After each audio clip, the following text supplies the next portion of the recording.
From Hollywood, it's time for Johnny Dollar. George Reed here, Johnny. Uh-oh, what fantastic character is Floyd's of England insured this time? Now, what is that supposed to mean? More singing mice, wayward cats, and how about the counterfeit money problem? Johnny. No, let me guess. John, if you'll just listen to me. I got it. You're in trouble because you've done a switch. You've insured somebody against living instead of the other way around, that it? Of course not. Though I must admit we do have one policy of that sort in effect. There, I knew it. However, that is not the one I called you about. Okay, George, what is? We've issued a policy. Well, I guess it is a little unusual at that. I fear the worst, but go on. Well, it's on a small brewery over near... Brewery? You mean a beer factory? That's right. It's over near the town of Tamaqua, Pennsylvania. Oh, yeah, I know that country pretty well. Good. We've insured the Dortmund Brewery against possible damage from a nearby construction project. Well, you said unusual. What's so unusual about that? Perhaps you'd better come over here and let me tell you. Yeah, when you say it that way, I guess I'd better.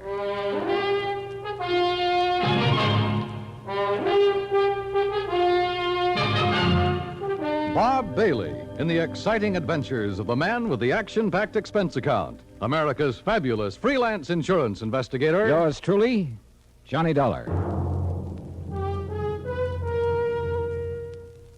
And now, Act One of yours truly, Johnny Dollar.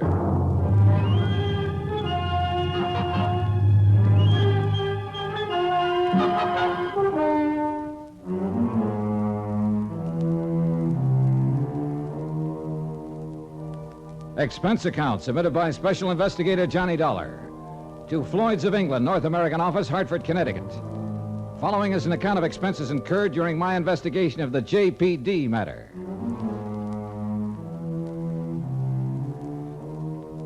Expense account item 1, $1.10, taxi from my apartment to George Reed's office, where he promptly dragged me over to a large map tacked to one of the walls. Here it is, Johnny, between the towns of Tamaqua and Frackville, Pennsylvania. On a little river that's called Pinxatawney Creek. Old Indian name, I believe. Uh-huh. The Dortmund Brewery is just about here. Yeah. Well, okay, I'll rent a car in New York and drive over there. Now, wait.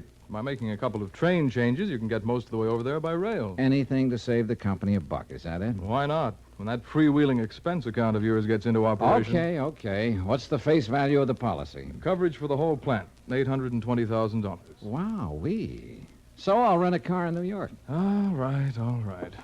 Now, as I told you, we've insured the Dortmund Brewery against possible damage from the building of a plant right next to it. What kind of a plant? Competition. Another brewery. Oh, I see. Possible malicious damage. Is that what they're thinking of? That's what JP seems to be worried about. JP? JP Dortmund. Owner, manager, president, brewmeister, and anything else you can think of. Has anything happened yet? No, but I want you to go there and be sure that nothing does. Is this JP my contact? Yes.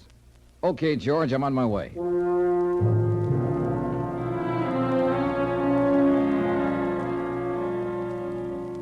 Expense account item 2, $935, fare and incidentals, Hartford to New York. Item 3, $50, deposit on a drive-your-own car. Item 4, 50 cents toll through the Holland Tunnel. I cut straight across the top of Jersey, crossed the Delaware at Phillipsburg, and finally pulled into the little town of Tamaqua shortly after 6 p.m. Items 5, 6, and 7, $12.20. For dinner, a place to rest my weary head, and breakfast the next morning. The Dortmund Brewery sat on the western bank of Pinxatawney Creek, about 5 miles out of town, and looked as though it had been sitting there for 1,000 years. It was a small affair, and the old frame buildings were badly in need of a coat of paint. Just north of it rose a towering cliff, and on top of that cliff stood an array of cranes and machines and bulldozers that are used on modern large-scale construction jobs. I parked my car at the entrance of the office building and was greeted at the door by a large, raw-boned woman of about 50 with straggly yellow hair and wearing a faded blue cotton dress that looked as though it hadn't been ironed in years. Something I can do for you? Oh, why, I'm looking for Mr. J.P. Dortmund. Mister. That's a laugh. Is it? Why? Because I'm J.P. What? That's right. Anything wrong with it? Well, Hey, wait a minute. You another of those lawyers from that job up on the cliff come to fancy talk me about not having to worry in the world about what they're doing to me up there? No, and how I better mind my own business. What do you mean, no? My name is Dollar, Johnny Dollar. I'm here on behalf of Floyd's of England. The insurance company? Well, now, that's different. You come on into my private office, Johnny.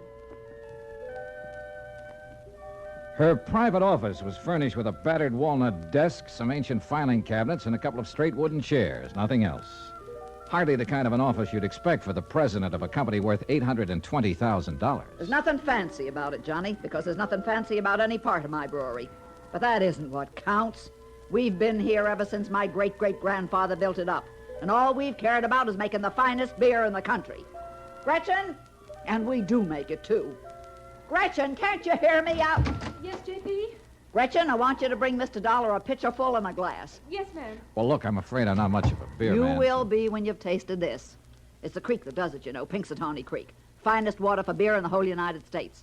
That's what makes good beer, you know. Yes, so I've heard. That's why that dirty Clarkson Kemper bunch are building up on the cliff to get at that water. I understand they'll be your competitors. Ha! All their fancy modern equipment and methods can't produce the brew the way I can. The long, slow, easy way. With all the good old-fashioned apparatus. The old country methods. Yes, I see. Why, Now- Johnny, we make our own barley malt. And we grind it by hand. And we come up with a wort that's second to none in the world. The old-type Sparger, too. And the hopjacks. And the finest strain of yeast there is. Yes, I'm sure that 3 full months we age before we rack a drop. Sure, we take more time and more trouble, but we come up with a better brew. Better than any modern plant can ever make. Well, then what's your problem? They're getting ready to blast up on that cliff. Blast? A whole big chunk of it away. And when they do, that whole thing will come crashing down here. Thousands of tons of rock. Well, surely there's some state authority or something to prevent that. Oh, they've bamboozled the authorities. And your insurance company, too. They'll say it was an accident, a miscalculation. And when that rock comes crashing down here, it'll wreck this whole plant of mine. Well, you do have insurance, remember? It'll wreck all my fine old equipment that can never again be replaced because there are no such things anymore.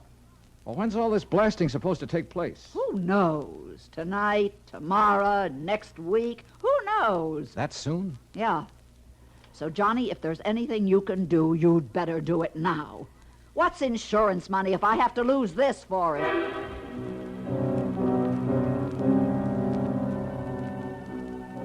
Who knows? Maybe she was right, suspecting her rivals might try a stunt like that to put her out of business. But it all seemed a little too far-fetched.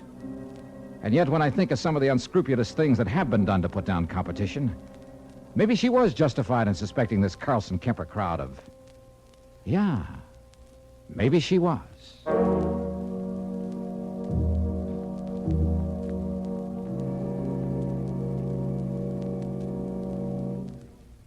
Act two of yours truly, Johnny Dollar, in a moment.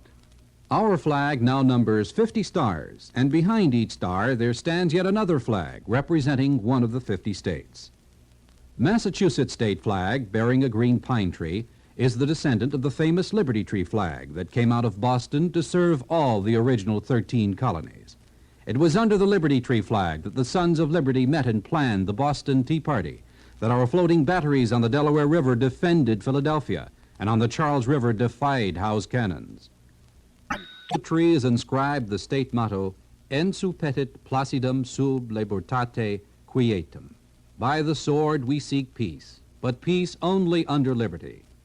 These words were originally written by the famous English patriot Algernon Sidney about 1659. This was a message intended for King George III. Unhappily, it went unheeded.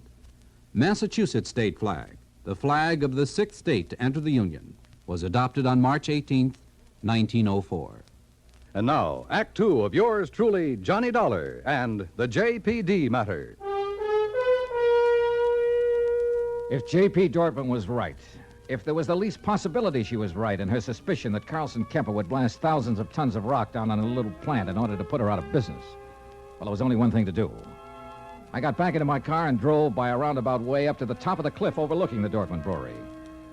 There in the middle of the vast array of heavy construction equipment, giant cranes, trucks, huge cement mixers, and so on, I found the main construction shack. And by a stroke of luck, one of the partners in the proposed new brewery, Mr. James Carlson. That crazy old lady's being absurd, Mr. Dollar. You really want the truth, well, I think she'd welcome our smashing that antiquated brewery of hers out of existence. Is that what you plan to do, Mr. Carlson? Can you be serious? By blasting a few tons of rock off the face of the cliff into the river? Or a few thousand tons? Or a few thousand tons. Won't do that place of hers a bit of harm. You're sure? Of course I'm sure. Only thing I'm not sure of is why she stays in business. What do you mean by that? Well, she can't be making any money. The methods she uses were out of date in this country 50 years ago. The product's good, sure. But today, you've got to snowball. Did you know, Dollar, that out of the goodness of my heart, I offer to take that crummy plant of hers off her hands? Or because her location is better down next to the water supply? Oh, partly, sure. I offered her nearly $500,000 for her spot. 400,000 to be exact. But no dice. She just kept bothering us, trying to get out a lot of injunctions against our building there. I assume you have the necessary permits for this blasting operation. A whole drawer full of them. Hey, look at them yourself. At the same time, appreciate the volume of red tape necessary to do anything these days. But suppose that something should go wrong, that quite by accident, the top of that cliff should drop down on JP's brewery. Mr. Dollar, it's to obviate any such possibility that I called in one of the foremost blasters in the country, who, purely incidentally, is top man for one of the biggest makers of explosives in the world. You talk to him, Mr. Dollar. Maybe I will. Believe me, I can understand why you might not take my word for the safety of the operation we're about to undertake, but certainly you can't question his word. You say about to undertake. When? I believe he's planned the big blow-off for tonight. Tonight? Yeah, come on, I'll take you to him.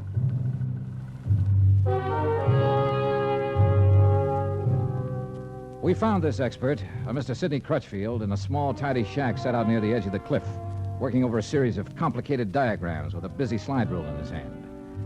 And I must confess, he turned out to be one of the most interesting men I've ever met. Tall, slim, and gray-haired, he had a quiet, easy, yet confident manner that completely belied his hazardous occupation. This was the man who had done the dynamiting for some of the biggest jobs in this country, had moved mountains and rivers in the construction of huge dams, had blasted the way for some of our vast highway networks. As you can see by the dates on these sheets, I finished planning this blast over 2 weeks ago. But I find that constant checking and rechecking never does any harm. Mr. Carlson tells me you plan to set off this blast tonight. Yes. Actually, I shall push the plunger at exactly 2 o'clock tomorrow morning. If Mr. Carlson is ready. Don't you worry about it, Mr. Crutchfield. We're moving the equipment and the shack's away right now. Excellent. And at the time of the blast, no one is to be here but me. That's what your contract says. And that's the way it must be. For safety, Mr. Crutchfield? Well, call it a fetish of mine. Uh-huh. And there'll be no damage to the brewery plant down below? I'll stake my reputation on it. Come, Mr. Dollar. If you like, I'll show you how I've made the sets for this blast. We spent the rest of the day inspecting every tunnel, shaft, and drill hole into which the explosives had been packed and fused. And the artistry of this man was evident from the word go. By 6 p.m., all the machines and shacks and equipment had been moved back from the edge of the cliff that was to be blown off.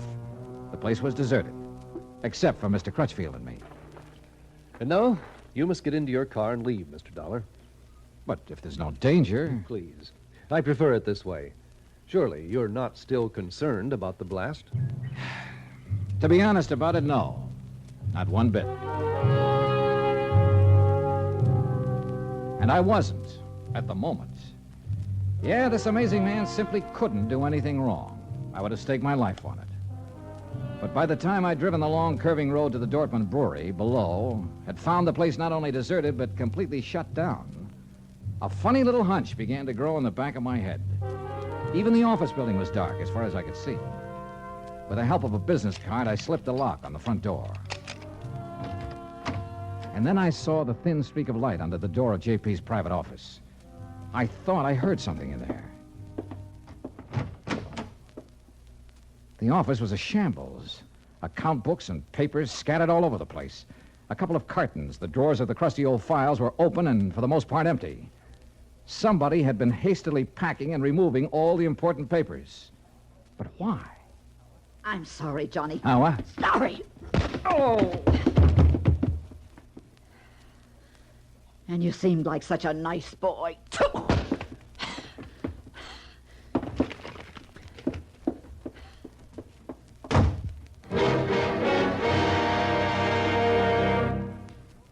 Act 3 of yours truly, Johnny Dollar, in a moment.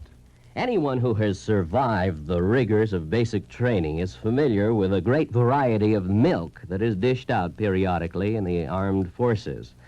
Now, there's frozen milk, concentrated milk, frozen concentrate, and good old powdered milk. But sometimes supplying wholesome, fresh, real milk has been a problem when servicemen have been stationed in out-of-the-way places. The United States Air Force came across that problem some time ago in the island of Terceira in the Azores, those Portuguese islands that dot an eastern portion of the Atlantic Ocean. The air base there was considered powdered milk country for a long time. Although cattle have played an important role in the economy of the island of Terceira, the herd was badly inbred and milk production was very low. Modern milk processing was not a part of the picture. And with the help of Portuguese veterinarians, the men in the United States Air Force unit worked out a free breeding service by using a small herd of milk cows acquired in England, and the cattle there at Terceira improved.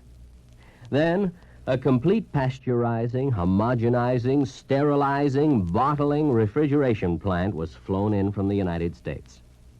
As soon as this activity got underway, milk production began to climb steadily, and thirsty Air Force men and civilians were soon buying and drinking the new fresh milk. When economy of the island began to rise rapidly, the people were happy and grateful. You might say that a little milk of human kindness increased understanding on an island of freedom, the right of all men everywhere. And now, Act 3 of yours truly, Johnny Dollar, and the JPD matter.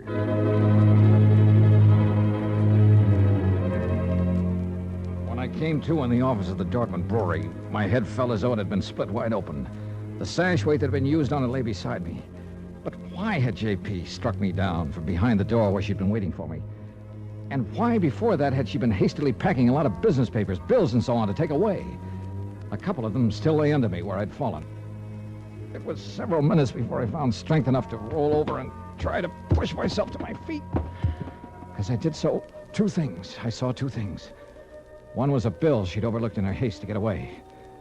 A bill from Frankline Powder Company addressed to her personally. A bill for 21 cases of dynamite and some other explosives. The other was my watch. I'd been out for hours, too many hours.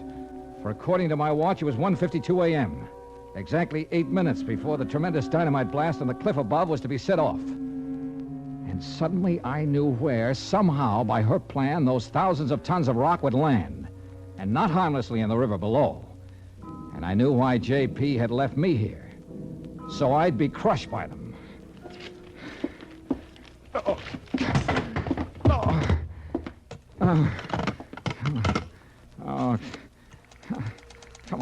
Come on. Oh, please, come on. Hello. Oh, please, hello. Operator, this is emergency. Yes, sir. Hey, look now, I'm calling from Dortmund Brewery. It's between... Yes, I know where it is, sir. There's a big construction. Carlson Kemper, that's the name. Well, sir, up on the cliff above this sir, brewery here. I'm sorry, but those lines were disconnected late this afternoon. What? But look, surely there's some way to... Operator. I'm sorry, sir, but there's no way to ring them. Oh, no. Oh, I've got to get out. I've just got to get out of here. Somehow I've got to get out there and get it. Oh, no. Oh, please. I gotta get in there. Gotta get in.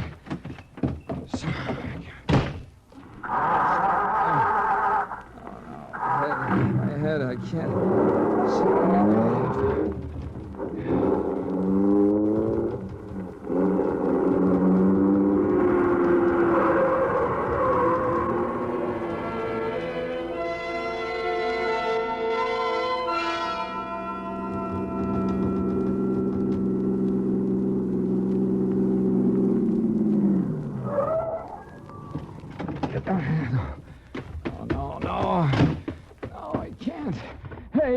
Hey, stop!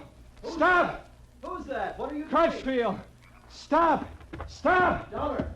Stop! What are you doing here? Don't do it! I thought thought I told you. I Don't was push to be let- that plunger. I'm sorry, Don't set Mr. off Dollar. that blast. That's no. exactly what I'm going to do right now. No, you're not. No, no. I'm sorry, Mr. Dollar. You have no right to interfere. You now stand back. hear what I said. Dollar, put down that gun. You touch that plunger, and so help me, I'll pull this Now, trigger. wait a minute. Dollar, what's the matter with you? I was... What's happened to you, man? Oh. Good heavens, man.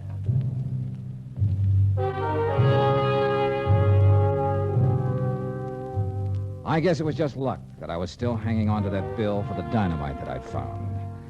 I guess it was luck that made Crutchfield grab it when he tried to keep me from falling.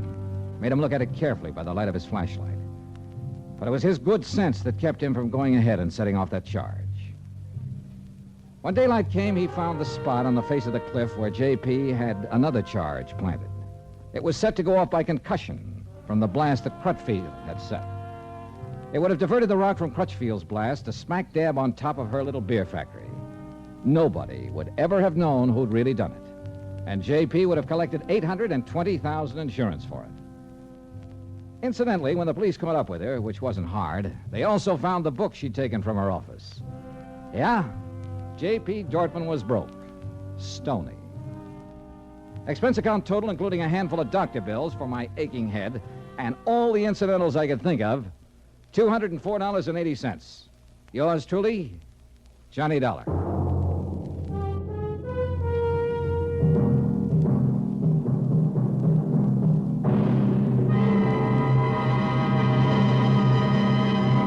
Our star will return in just a moment.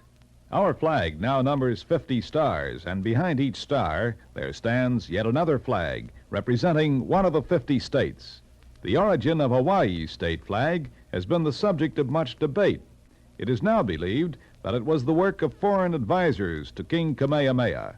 Legend also has it that it was designed at the request of King Kamehameha by George Beckley, an English sea captain. The flag consists of 8 horizontal and alternating stripes of white, red, and blue, representing the 8 major islands in the chain. Also represented is the British Union Jack, a reminder of Captain Vancouver, who on his voyage around the world in 1794 gave King Kamehameha a British flag and the promise of British protection. The Union Jack is also a reminder of Captain James Cook, who discovered the Hawaiian Islands in 1778. Hawaii's state flag, the flag of the 50th state to enter the Union, was adopted in 1845. Now, here is our star to tell you about next week's story. Next week, the ideal vacation matter. But believe me, it turns out to be neither ideal nor a vacation. Join us, won't you? Yours truly, Johnny Dollar. Yours truly, Johnny Dollar, starring Bob Bailey, originates in Hollywood. It is produced and directed by Jack Johnstone, who also wrote tonight's story. Heard in our cast were Eleanor Audley, Gene Bates, G. Stanley Jones, Alan Reed, and Austin Green. Be sure to join us next week, same time and station, for another exciting story of yours truly, Johnny Dollar. This is Dan Cumberly speaking.